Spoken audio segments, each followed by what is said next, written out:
Shalom saudaraku yang dikasihi oleh Tuhan. Senang sekali dapat berjumpa kembali bersama dengan saudara di dalam renungan firman Tuhan pada hari ini 11 Juli 2022. Kiranya kasih anugerah Allah dilimpahkan kepada kita semua dimanapun kita saat ini berada. Saudaraku,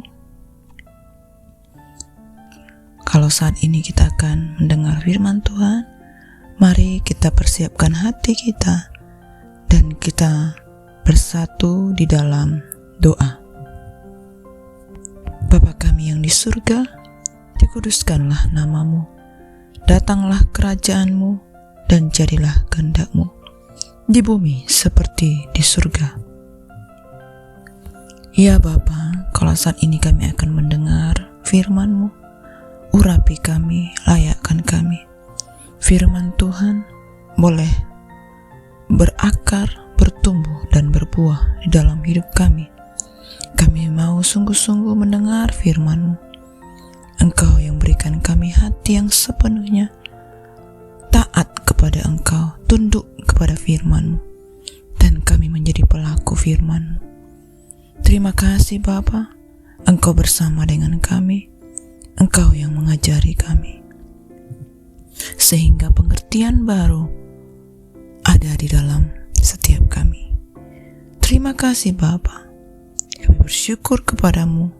Hanya di dalam nama Tuhan Yesus kami berdoa. Amin. Saudaraku yang dikasihi oleh Tuhan, kita akan mendengarkan firman Tuhan pada hari ini yang berjudul Mewariskan Iman. Firman Tuhan ini tertulis di Mazmur 79. Saya akan membacakan firman Tuhan ini buat kita semua. Doa umat yang terancam. Mazmur Asaf. Ya Allah, bangsa-bangsa lain telah masuk ke dalam tanah milik-Mu, menajiskan bait kudus-Mu, membuat Yerusalem menjadi timbunan puing. Mereka memberikan mayat hamba-hamba-Mu sebagai makanan kepada burung-burung di udara, daging orang-orang yang Kau kasihi kepada binatang-binatang liar di bumi. Mereka menumpahkan darah orang-orang itu seperti air sekeliling Yerusalem, dan tidak ada yang menguburkan. Kami menjadi celah bagi tetangga-tetangga kami, menjadi olok-olok dan cemooh bagi orang-orang sekeliling kami. Berapa lama lagi, ya Tuhan, Engkau murka terus-menerus, dan cemburu-Mu berkobar-kobar seperti api. Tumpahkanlah amarah-Mu ke atas bangsa-bangsa yang tidak mengenal Engkau, ke atas kerajaan-kerajaan yang tidak menyerukan nama-Mu. Janganlah Kau perhitungkan kepada kami kesalahan nenek moyang kami. Kiranya rahmat-Mu segera menyongsong kami, sebab sudah sangat lemah kami. Tolonglah kami ya Allah, penyelamat kami, demi kemuliaan nama-Mu. Lepaskanlah kami dan ampunilah dosa kami oleh karena nama-Mu. Biarlah sampai ke hadapan-Mu keluhan orang tahanan, sesuai dengan kebesaran lengan-Mu. Biarkanlah hidup orang-orang yang ditentukan untuk mati, dan balikkanlah ke atas pangkuan tetangga kami 7 kali lipat celah yang telah didatangkan kepadamu ya Tuhan. Maka kami ini umat-Mu dan kawanan domba gembalaan-Mu akan bersyukur kepadamu untuk selama-lamanya, dan akan memberitakan puji-pujian untuk-Mu turun-temurun. Amin. Nah saudaraku, kasih oleh Tuhan, setiap kali kita pasti mengalami yang namanya kematian, sekalipun kita tidak tahu yang pasti kapan waktu yang Tuhan perkenankan bagi setiap kita untuk mengalami kematian tersebut. Kematian adalah akhir dari segala sesuatu, dari semua yang dapat kita perbuat, baik itu kepada keluarga, harta, tahta, bahkan seterus-terus kita sekalipun. Sebab sesungguhnya tidak ada lagi yang bisa diperbuat oleh orang-orang yang sudah mati di dunia, orang-orang yang masih hidup.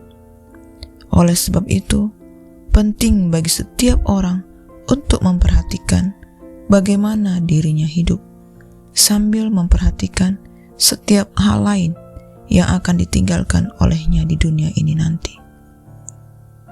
Saudara, mewariskan iman kepada anak-anak dan keturunan mereka, hal itu harus dijaga oleh umat Israel dalam setiap segi kehidupan, baik dalam ibadah maupun dalam kehidupan setiap hari. Itulah juga yang dilakukan oleh para murid ketika Tuhan Yesus naik ke surga. Mereka memberitakan Injil ke seluruh penjuru, dan Tuhan turut bekerja dan meneguhkan firman itu dengan tanda-tanda yang menyertainya. Para murid mewartakan Injil, namun bukan hanya sebagai warisan iman kepada keturunan mereka saja, namun juga ke seluruh dunia, supaya orang percaya kepada Tuhan. Saudaraku, di dalam Mazmur ini, pemazmur meratapi ketidaktaatan Israel yang telah kehilangan pegangan imannya. Ia memohon kepada Allah untuk melepaskan umatnya dari bangsa-bangsa yang tidak mengenalnya dan memulihkan Yerusalem. Jika itu terjadi, ia berjanji untuk kembali setia kepada jalan Allah hingga selamanya. Maka kami, umat-Mu dan kawanan domba gembalaanmu akan bersyukur kepadamu untuk selama-lamanya dan akan memberitakan puji-pujian untuk-Mu turun-temurun. Dengan penuh semangat, kita akan meneruskan setiap apa yang sudah kita terima dari firman Tuhan, dari amanat agung yang sudah Tuhan nyatakan di dalam setiap orang Kristen.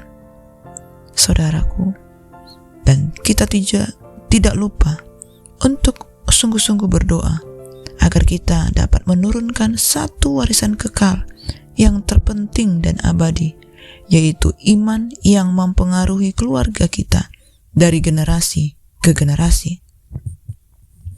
Saudara, sekarang kitalah yang perlu melakukannya, baik kepada anak dan keturunan kita maupun kepada dunia, supaya dalam nama Yesus berita keselamatan diwartakan ke seluruh dunia. Siapa yang berpegang kepada janji Allah adalah orang yang beriman, dan setiap orang yang beriman akan hidup dalam kebenaran, sebab iman menuntun kepada kebenaran, dan kebenaran akan membuahkan keberhasilan dalam melakukan setiap perintah-perintah Tuhan. Oleh karena itu, kita tidak tahu kapan waktu kita akan berakhir di dunia ini. Maka dalam ketidaktahuan tersebut, kita akan mengetahui bahwa Allah menginginkan setiap waktu yang ada haruslah selalu kita pergunakan untuk mewariskan janji Allah yang telah kita imani kepada setiap orang, agar setiap orang hidup dalam kebenaran, dan oleh kebenaran tersebut kita mengerti dan memperoleh berkat Tuhan dalam kehidupan kita setiap saat. Demikianlah renungan firman Tuhan pada hari ini, saudaraku. Kita akan terus boleh mengevaluasi, meresponi dengan benar setiap firman Tuhan. Biarlah kita mewariskan iman yang benar kepada generasi kita, orang-orang di sekitar kita, dan kepada dunia. Mari saudaraku, kita satukan hati dan kita berdoa. Terima kasih Bapa yang baik. Kami sungguh bersyukur kalau hari ini kami boleh mendengar firman. Ajar kami Tuhan, berikan kami pengertian baru, ketaatan, kecakapan untuk melaksanakan firman-Mu. Kami adalah orang-orang yang Tuhan sudah panggil, Tuhan pilih dan Tuhan tetapkan sebagai bangsa yang terpilih dan umat kesayangan bagimu. Terima kasih Bapa, kami bersyukur buat firman. Terpujilah namamu ya Bapa. Dalam nama Tuhan Yesus kami berdoa. Amin. Semangat pagi dan semangat dalam beraktivitas saudaraku. Tuhan Yesus memberkati.